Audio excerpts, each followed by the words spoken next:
Bom, pessoal, vamos falar hoje sobre os tupinambás e o canibalismo. Tá? O canibalismo aí que somou muito, né, para a visão fantasiosa das Américas. Né? No século XVI ainda tinha essa questão, bastante fantasia na cabeça do europeu. Né? A gente pega os mapas antigos, nós vamos encontrar aí monstros marinhos nos mapas, né? Algumas bestas aí. E com certeza os mapas que que a gente já tem ali as Américas, vamos encontrar homens devorando homens, né? Ou seja, um indígena ali devorando um ser humano, né? Um indígena com a mão comendo um pé, né? Mas o que é o canibalismo? Né? O canibalismo é quando uma espécie devora a outra. Eu vou tirar como exemplo o meu aquário. Tá? Eu tenho peixes aqui e eu tenho cardumes de uma mesma espécie. E quando um peixe desse morre, e não dá tempo de eu tirar o peixe morto, né, esse peixe ele é devorado pelos outros. Tá? Enquanto ele está vivo isso não acontece, mas quando ele morre ali ele é devorado pelos outros. E o peixe faz isso porque sente fome. Né? O animal ali ele faz isso por ter fome. Né? É uma coisa natural. O animal ele come mesmo, às vezes até quando não tem fome, porque ele não tem a consciência de quando ele vai poder comer novamente.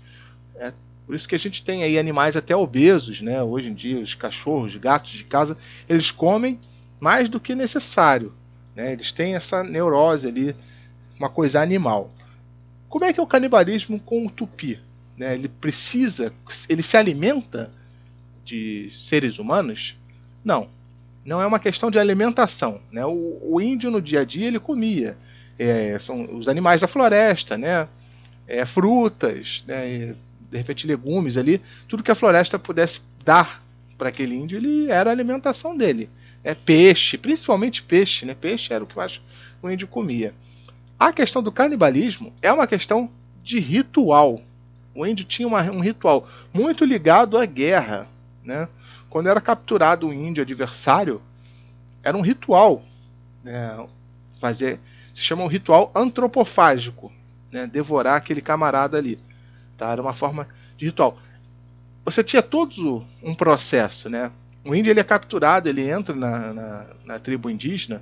Aí você tem um processo das crianças dos velhos, né?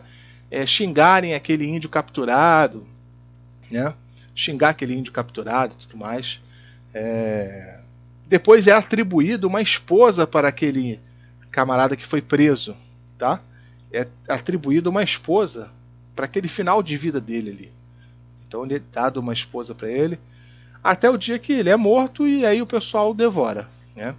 Até nessa parte aí, você tem uma coisa bem ritual. Tá? Eu não vou explicar, não é o caso aqui. Né? A gente está mais aqui explicando o porquê do canibalismo. Tá? Bom, um camarada que passa por isso e documenta essa situação é o Hans Staden, que eu vou fazer uma aula somente para falar dele. Tá? É um artilheiro alemão, tá? Não do futebol, é um artilheiro, né? Ele dava tiros de canhão ali e tal, pá. E que foi capturado pelos tupinambás. Então ele tem uma história muito interessante. Existem livros aí, inclusive livros voltados para o público infantil, né, do Monteiro Lobato. Você tem quadrinhos do Hans Staden. Né? É uma história muito bacana. Eu li o livro dele, né? O livro comum mesmo, né? Mas você tem aí livros em quadrinhos até, né? Muito bacana. Então vou dedicar outra hora aí, uma aula para o Hans Staden, tá? Bom, vamos continuar aqui. Vamos falar agora sobre um camarada chamado Nicolas Villagnol, tá? Nicolas Villagnol e o etnocentrismo, tá? O etnocentrismo que aconteceu muito nessa época. O que é o etnocentrismo? É você achar que a sua cultura é a predominante, é a mais importante, né? Que a cultura do outro é a cultura do selvagem. Tá? É evidente que a gente olha para esse ritual do canibalismo, né? E a gente acha bizarro. Né? Hoje, logicamente, isso não pode acontecer mais. né? Mas mesmo naquela época acharíamos bizarro. Mas o que acontece? Esse camarada Nicholas, né? Ele usa também essa visão do canibalismo para quê? Para ganhar um pretexto, né? Para destruir os indígenas daquela época. Porque assim, tudo precisava, de certa forma, de aprovação da igreja, né? E a igreja não aprovaria você simplesmente destruir, né, uma etnia indígena a troco de, pô, só você invadir lá, pá, sem motivo algum. Né, uma motivação você não tem, os caras não te atacaram nada, então a igreja não ia permitir isso. Então o que acontece? Os camaradas eles buscavam pretextos, né, para que a igreja apoiasse. O apoio da igreja era muito importante, inclusive financeiramente, tá? Diria até mais, principalmente financeiramente. Tá? Então eles buscavam esse apoio e nada mais, né, assustador do que você falar, não, são canibais. Se eu descer ali do meu barco ali, os caras vão me devorar. São animais, são bestas, são monstros. E lógico que isso aí, né, com certeza somou, né, para que a igreja permitisse essa chacina naquele primeiro momento, tá? Logicamente que isso depois isso acaba. Você depois no futuro você tem até, né, a ajuda dos religiosos, né, no caso aí vai ser a ajuda dos católicos, né, para manter ali os indígenas. Mas nesse primeiro momento, né, o pessoal buscava qualquer coisa ali para dizer que os índios precisavam ser exterminados. Isso aí foi uma das coisas, né? Aí surge esse camarada Michel Montagnier, né, que ele não tinha esse pensamento etnocêntrico, tá? Ele era livre desse pensamento etnocêntrico. O Michel ele consegue fazer tipo uma entrevista ao indígena, né, com a ajuda de um tradutor, e ele entende aquela questão de ser um ritual. Ele abomina o canibalismo, né? Ele entende que aquilo ali é um absurdo, é fora da realidade. Ele abomina de qualquer, né, aquilo, ele acha completamente errado. Mas ele entende que aquilo era uma coisa de ritual. Ele entende que aquilo ali é algo da cultura dos indígenas, tá? Ele entende isso.